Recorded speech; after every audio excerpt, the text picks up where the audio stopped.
आज की जो वीडियो है ये हमारे पास एक आईफोन 13 रिसीव हुआ है।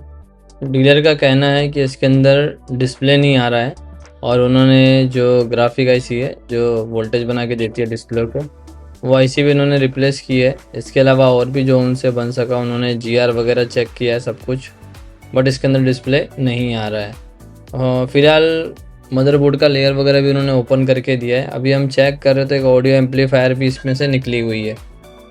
ठीक है, जो ग्राफिक आईसी है ऊपर लगी हुई है और नीचे जो ऑडियो एम्पलीफायर है वो भी निकली हुई है। मे बी कुछ शॉर्टिंग या कुछ भी XYZ जो भी हुआ रहेगा, बट अभी वो लगी नहीं है वो। तो अब उन्होंने आईसी निकाली है तो कुछ ना कुछ मे बी रीज़न हो सकता है। तो हम डायरेक्ट ही इस ऑडियो एम्पलीफायर को लगाएंगे नहीं। पहले हम क्या करेंगे, एक बार इसकी जीआर ले लेंगे कि मे बी इसके अंदर कोई शॉर्टिंग वगैरह ना हो लाइन के अंदर, जिसके लिए उन्होंने इस आईसी को निकाला है। हालांकि जो फ़ोन में प्रॉब्लम है वो डिस्प्ले नहीं आ रहा है, बट उन्होंने जो ग्राफिक आईसी है वो तो चेंज की गई है, उसके साथ में ऑडियो एम्पलीफायर भी निकली हुई है। तो बस हम एक बार मोटा मोटा इसके ऊपर जीआर ले लेंगे कि इसके लाइन में कोई शॉर्टिंग है कि नहीं है। ओके, तो हम जेसी ड्राइंग से एज कंपेयर करके इसके जीआर को चेक कर लेते हैं। पहला देखिए, कभी भी जब फ़ोन रिसीव होता है ना, तो सबसे पहला एक बार उसकी फ़िज़िकल कंडीशन जो मदरबोर्ड की है उसको माइक्रोस्कोप में जूम करके आई स्कैनिंग करनी पड़ती है। और जिसने भी कुछ काम किया है वहाँ पर आपको सबसे पहला नज़र घुमानी पड़ती है। तो अभी आईसी निकली थी, इसकी वजह से हम जीआर चेक कर रहे हैं। अगर ये आईसी लगी रहती तो फिर हमारा ये तो ऑलरेडी स्किप हो जाता था। फिर हम डायरेक्टली ग्राफिक आईसी की तरफ जाते थे, उसकी वोल्टेजेस वगैरह चेक करते थे जो भी था। तो यहाँ पे मोटा मोटा जीआर हमको ओके ही मिला है। ठीक है, एक दूसरे मदरबोर्ड में देखते हैं हम यहाँ पर कि अगर किसी लाइन में डाउट वगैरह है तो ऐसे कंपेयर कर लेंगे हम। ओके, तो अभी ये अगर आईसी नहीं भी लगी रहेगी मदरबोर्ड पे तो भी आपका डिस्प्ले आएगा, क्योंकि ये जो है वो साउंड के लिए रहती है, तो उसका डिस्प्ले से कोई लेना देना नहीं है। बट उन्होंने निकाला है तो हमने जीआर को कंफर्म कर लिया। नेक्स्ट, अब जो हमारी ग्राफिक आईसी है जो डिस्प्ले को चलने के लिए वोल्टेज बनाती है, उसको एक बार जूम करके देखते हैं। ये उन्होंने ऑलरेडी रिप्लेस की हुई है।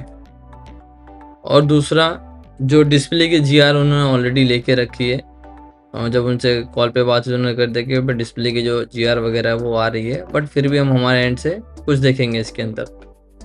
तो सबसे पहले हम डायग्राम में सर्च कर रहे हैं कि डिस्प्ले को चलने के लिए कौन कौन से वोल्टेज इंपॉर्टेंट है। और यहाँ पर देखो तो आईसी का कॉर्नर से आईसी हल्की सी ब्रेक भी है, तो एक बार हम इसको निकालते हैं और इसके नीचे के बॉल कर दे हैं। अगर आप कोने में देखो तो एक छोटा सा कैपेसिटर है, वो भी ड्राई है।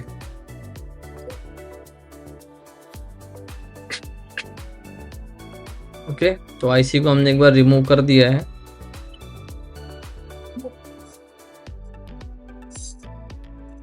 और जो कंपोनेंट ड्राई है उसको एक बार डायग्राम के हिसाब से कंफर्म कर लेते हैं कि कोई कंपोनेंट मिसिंग वगैरह तो नहीं है यहाँ पे आसपास में।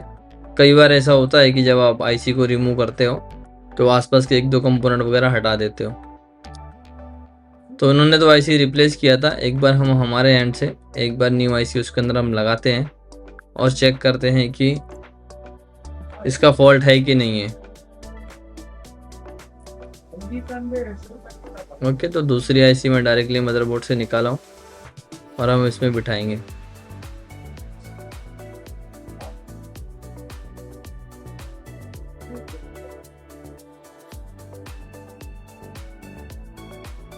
नेक्स्ट, हमने एक कैपेसिटर को निकाला था, उस कैपेसिटर को भी लगा देंगे पहला, क्योंकि ये बड़े कैप है, इनको लगाना कंपलसरी होता है। देखिए, यहाँ से एक छोटा कैप भी जो हिला था इसको भी, मतलब जो भी आपको ऐसा लग रहा है कि फिजिकली डैमेज है या ड्राई है, उसको पहले तो ठीक करना है। और हमने ये आईसी चेंज कर दिया एक बार। अब हम डिस्प्ले ला के एक बार चेक करेंगे कि क्या डिस्प्ले आ रहा है कि नहीं आ रहा है, क्या इशू है इसके अंदर।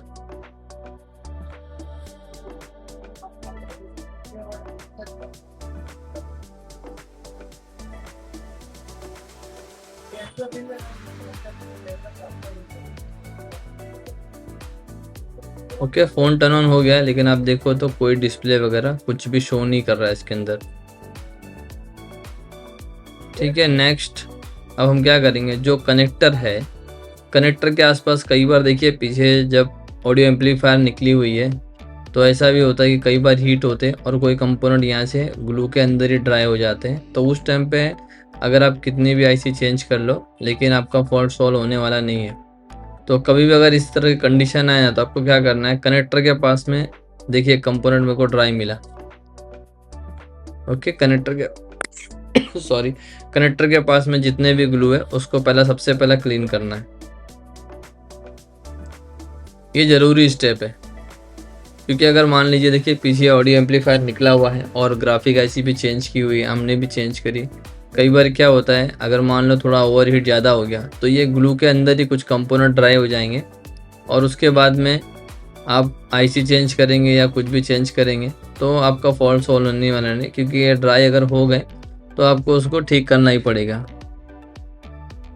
तो हम ग्लू को अच्छी तरीके से क्लीन करते हैं, बीच में भी जितने ग्लू है सारे ग्लू को भी क्लीन करते हैं।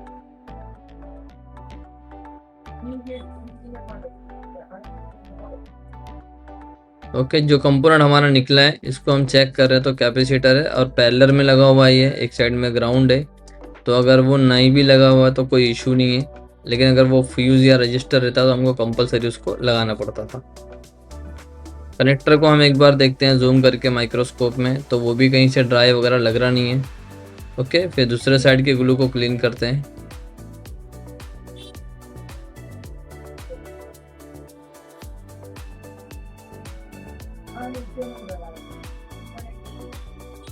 देखिए ये स्टेप है, डायरेक्टली आईसी रिप्लेस नहीं करना है। पहले जो छोटे छोटे चीट ट्रिक होती है पहले आपको उसको फॉलो करना है।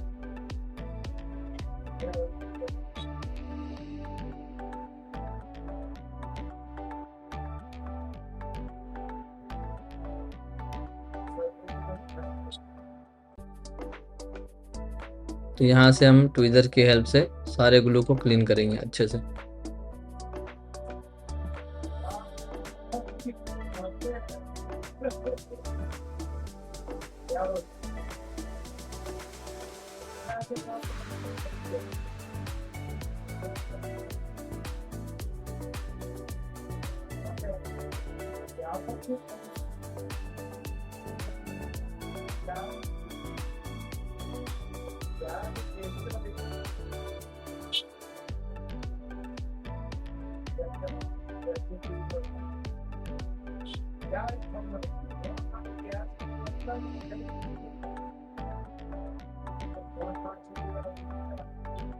तो ग्लू क्लीन करते करते हमको कोई भी कंपोनेंट तो ड्राई तो नहीं मिला, अभी तक तो ड्राई नहीं मिला। सिर्फ एक कैप जो लेफ्ट साइड में एक कैप ड्राई मिला था, लेकिन राइट साइड में ऐसा कोई कंपोनेंट अभी तक ड्राई मिला नहीं है।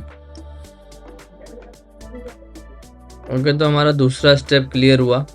अब तीसरे स्टेप में हमको क्या चेक करना है, वोल्टेज वगैरह चेक करना है कि जो डिस्प्ले को चलने के लिए जो ग्राफिक ऐसी वोल्टेज बना रही है क्या वो वोल्टेज बन रही है कि नहीं बन रही, उसको हम एक बार चेक करते हैं।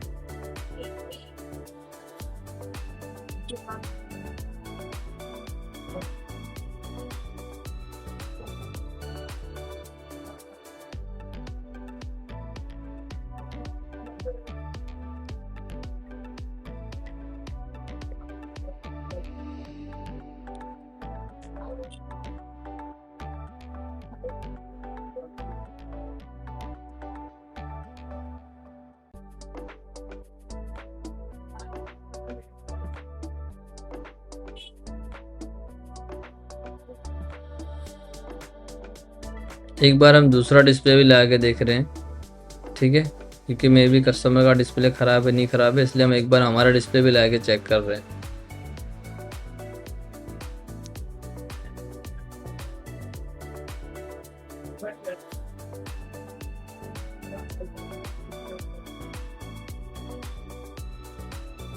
लेकिन कोई रिस्पांस नहीं है डिस्प्ले का भी।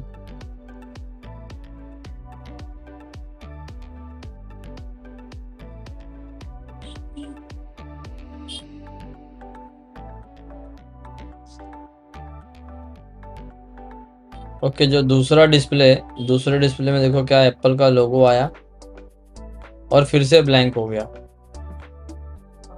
ओके, जो ये हमारा दूसरा डिस्प्ले है इसमें क्या एप्पल का लोगो एक बार आया और फिर से ब्लैंक हो गया और उसके बाद डिस्प्ले नहीं आ रही है।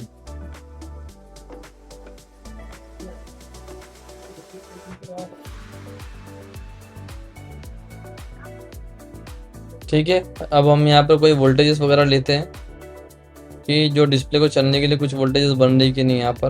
क्योंकि देखिए डिस्प्ले एक बार एप्पल का लोगो आया, उसके बाद में डिस्प्ले फिर से ब्लैंक हो गया और कुछ नहीं आ रहा।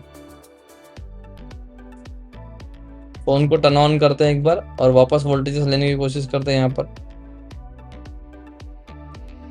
यहाँ पे वोल्टेजेस हमको मिल रही नहीं है। ओके, देखिए एक बार डिस्प्ले आया था, एप्पल का लोगो आया था, इसका मतलब जो ग्राफिक आईसी है, ग्राफिक आईसी अपना काम कर रही है, वोल्टेजेस बन रहे हैं। लेकिन सीपीयू जो है, सीपीयू इनको फिर से बंद कर दे रहा है इन वोल्टेजेस को। इसकी वजह से जो आपका है डिस्प्ले इसका आपका ब्लैंक हो जा रहा है। तो इस कंडीशन में हमको सीपीयू को रिवॉल्व करना पड़ेगा। ओके, तो ग्लू कटिंग करते हैं और सीपीयू को रिवॉल्व करते हैं एक बार।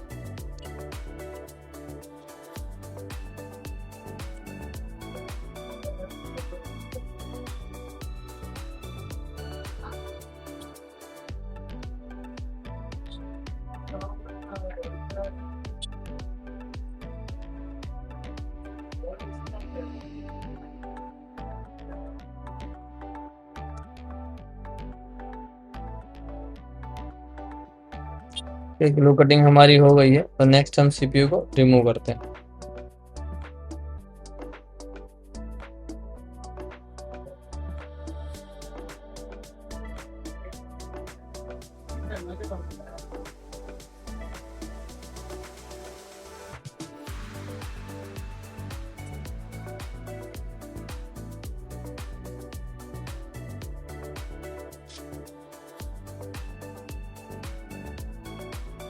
सीपीयू को हमने रिमूव कर दिया है। पहला हम पीसीबी का जो ग्लू है इसको हम क्लीन कर लेंगे, तो नेक्स्ट इसके बाद हम सीपीयू का ग्लू को क्लीन करेंगे।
तो पीसीबी हमारा अच्छे से क्लीन हो चुका है। जब भी आप पीसीबी को क्लीन करो तो मेक श्योर पीसीबी एकदम प्रॉपर क्लीन होना चाहिए। अगर कहीं का भी एक आग बॉल भी बड़ा छोटा रह गया तो सीपीयू के अलाइनमेंट में मिस्टेक आ जाएगी और आपका प्रोसेस जो है फेल हो सकता है, आपको दोबारा सीपीयू वगैरह रिवॉल्व करना पड़ सकता है। तो इस चीज़ का क्लीनिंग में आप जितना अच्छा हो सके उतना ध्यान दीजिए।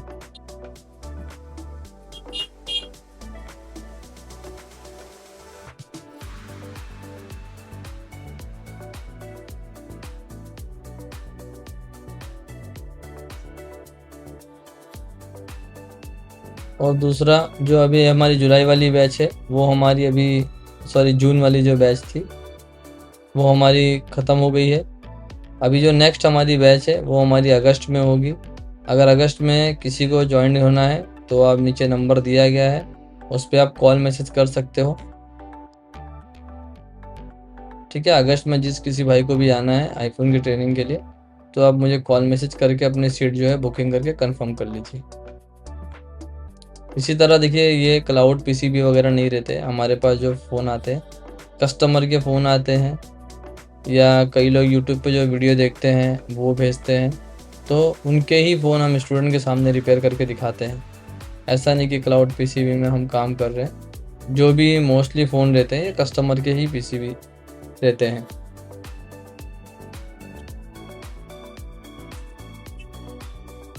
ओके, नेक्स्ट हमारा सीपीयू क्लीन हो गया। अब हम सीपीयू को रिवॉल्व करते हैं।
ओके, सीपीयू को लगाने से पहले हम सबसे पहले बूटिंग चेक करेंगे।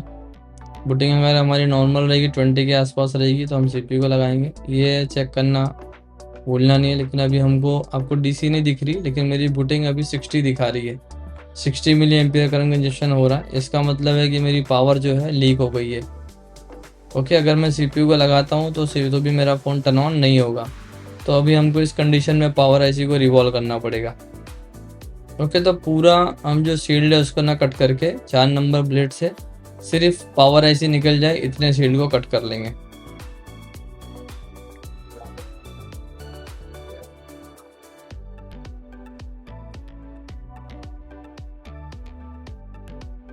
ओके, तो हमको पूरी शील्ड निकालने की ज़रूरत नहीं है। हमने 4 नंबर ब्लेड से सिर्फ पावर का उतना हिस्सा कट कर लिया जितना हमको पावर हमारी इजी निकल के रिवॉल्व हो जाए।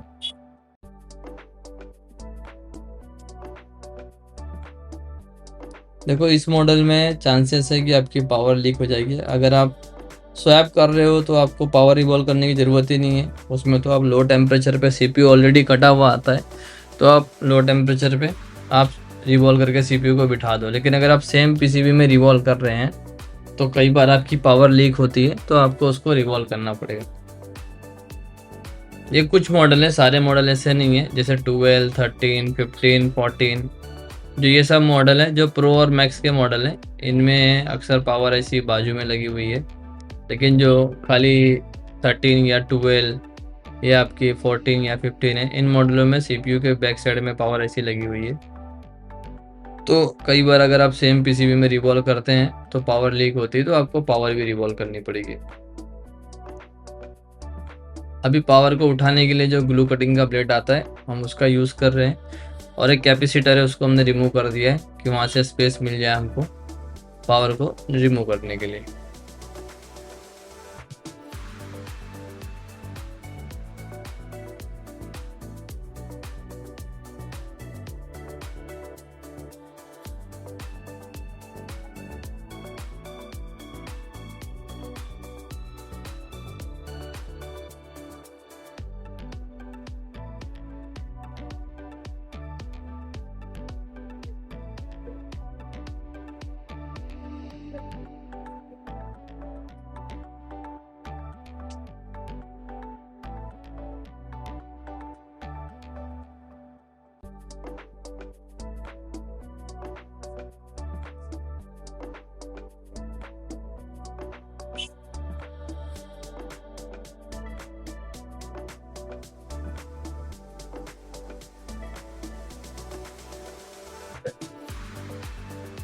तो पावर को हमने निकाल लिए। अब हम क्या करेंगे, सबसे पहले पीसीबी को क्लीन कर लेंगे।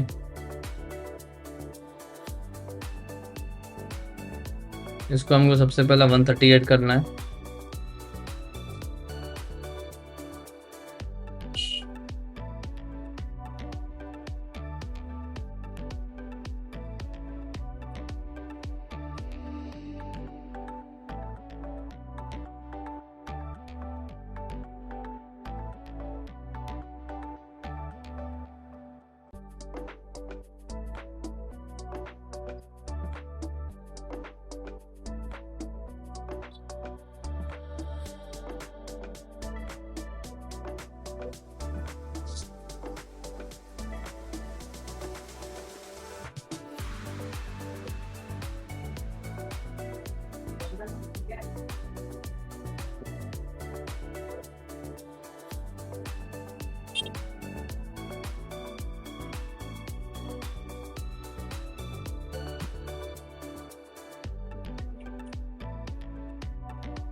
Un pollo. Ya escuchando.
तो जो भी बॉल थोड़े से सिल्वर हुए थे उनको यूवी मार दिया। अब नेक्स्ट हमको पावर आईसी को क्लीन करना।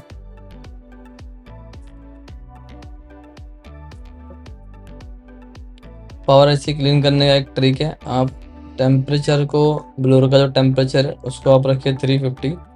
ट्वीज़र ले लीजिए और आप उससे पावर आईसी क्लीन कीजिए। देखिए मैं क्लीन करता हूँ किस तरह से क्लीन होगी,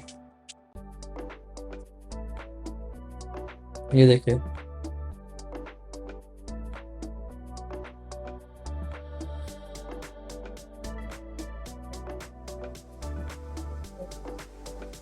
ये अच्छी ट्रिक है पावर आईसी वगैरह क्लीन करने का।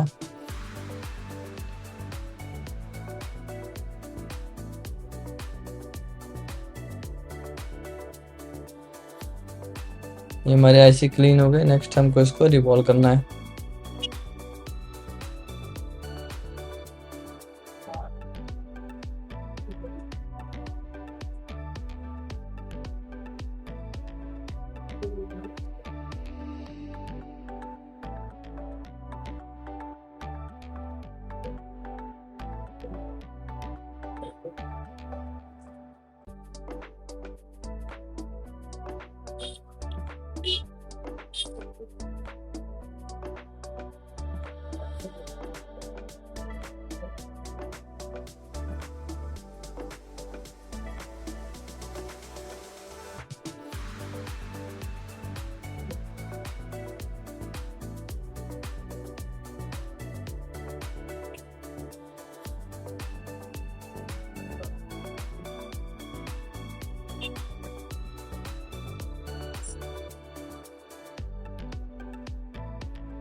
पावर एसी हो गई हमारी रिवॉल्व। अब नेक्स्ट हम पावर एसी को लगाएंगे। यहाँ पे फ्लक्स थोड़ा कम यूज़ करना है, ज़्यादा फ्लक्स यूज़ करोगे तो आईसी शेक हो सकती है।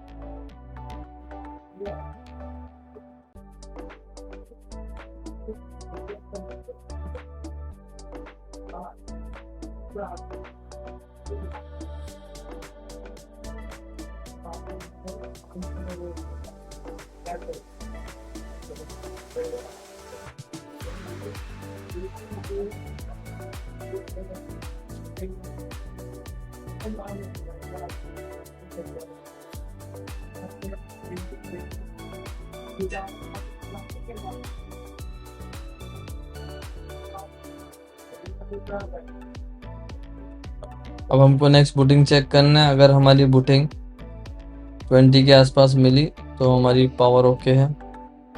तो नेक्स्ट हमको क्या करना है, सीपीयू बिठाना है।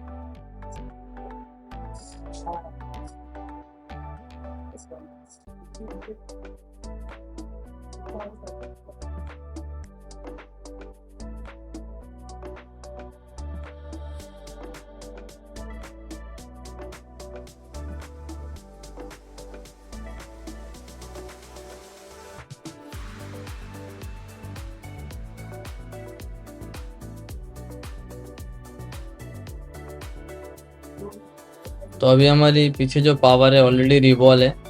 तो इस बार अगर हमारे गन का टेम्परेचर ज़्यादा भी हो जाएगा तो भी कोई इशू नहीं है, क्योंकि पावर अब हमारी लीक होने के चांसेस उसके ख़त्म हो गए हैं।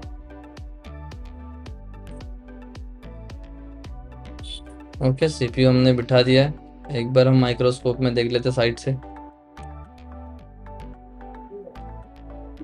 ओके, और हम डिस्प्ले लगा के चेक करते हैं कि हमारा फॉल्ट सॉल्व हुआ कि नहीं।